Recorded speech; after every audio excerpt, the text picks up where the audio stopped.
As you come up to 10, that is their god. That is 10. That is the hermaphrodite. But if you stop at 9 and you skip to 11, skipping god, then you are a Luciferian. Because 11 is the number of the magician. It's the one step above. Once you have accomplished the tree of life, you are now the magician. You are one above 10. But they're doing it by skipping god. That's the symbolism of 9/11.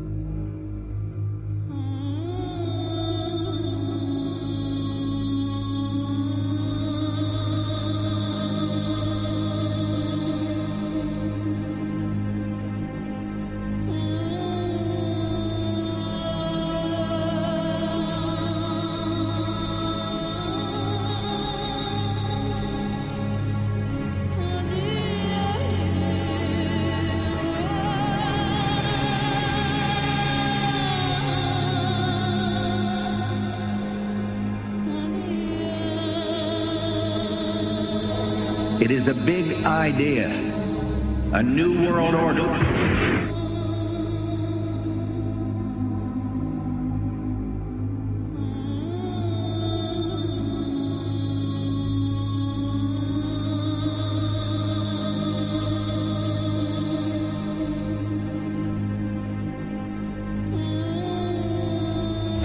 We were on assignment. We were supposed to kill 2 birds with 1 stone. In Fight Club, Project Mayhem destroys a giant bronze spherical sculpture. This seems an obvious reference to the sphere at the World Trade Center complex. Trust me. Everything's gonna be fine. In a pivotal scene reminiscent of 9/11, we see the destruction of skyscrapers and the change of a skyline. Second anniversary of the 9/11 attack on the World Trade Center, George Bush asked for an $87 billion increase in military spending.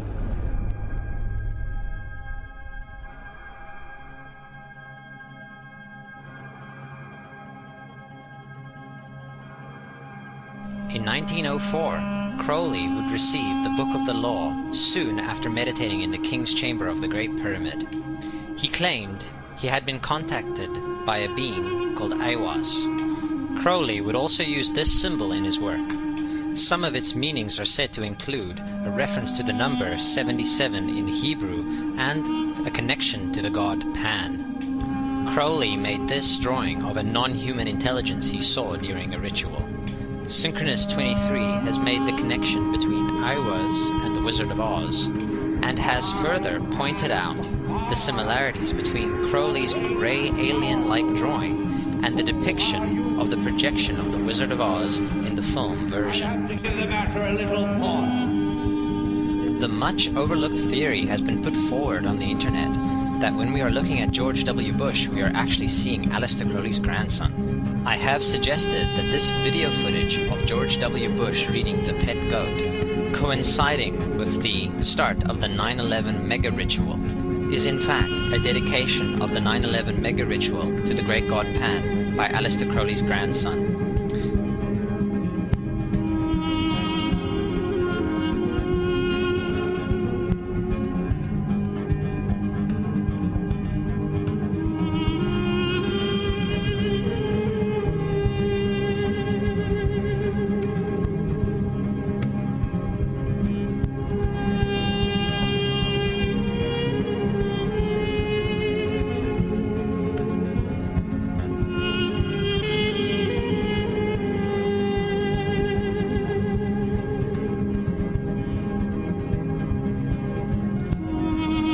Things get a little weird. This is the 1978 version of The Wizard of Oz, The Wiz. Again, we see the Emerald City connected to New York. On arriving at the end of the Yellow Brick Road, Dorothy and her companions go through the circular portal. Through the door, we see 3 pyramids. Behind the pyramid shape, in between the pyramid pillars of the World Trade Center, we see the sphere, the representation of the Kaaba.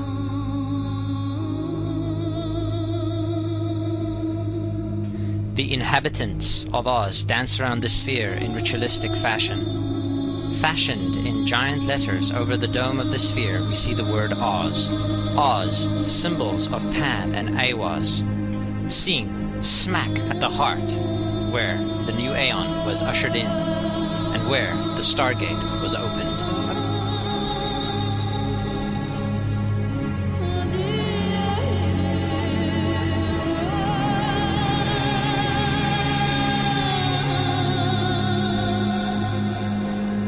Between the Twin Towers is called the Spherical Caryatid. It was made by artist Fritz Koenig and was nicknamed the Sphere.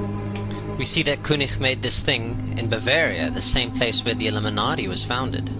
The most interesting fact about the placement of the sphere at the World Trade Center Plaza has to be that architect and designer of the World Trade Center, Minoru Yamasaki, intended the plaza itself to be a representation of the Grand Mosque of Mecca, the sphere in particular taking the place of the Kaaba.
So, my friends, it's time you start placing your faith and your dedication to the one and only God, the everlasting creator of everything on earth and in the universe. He is greater than anything our minds can comprehend. Do you know how many times Muslims are required to circle the Kaaba and visit it? 7 times, each counterclockwise. Would you like to know why? You see, what binds us as humans to this life and to this dimension and to this earth is the limits of time and space.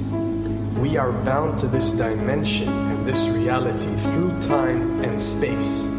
Hence, if one wants to leave this dimension or leave this reality, he needs to break away from time and space.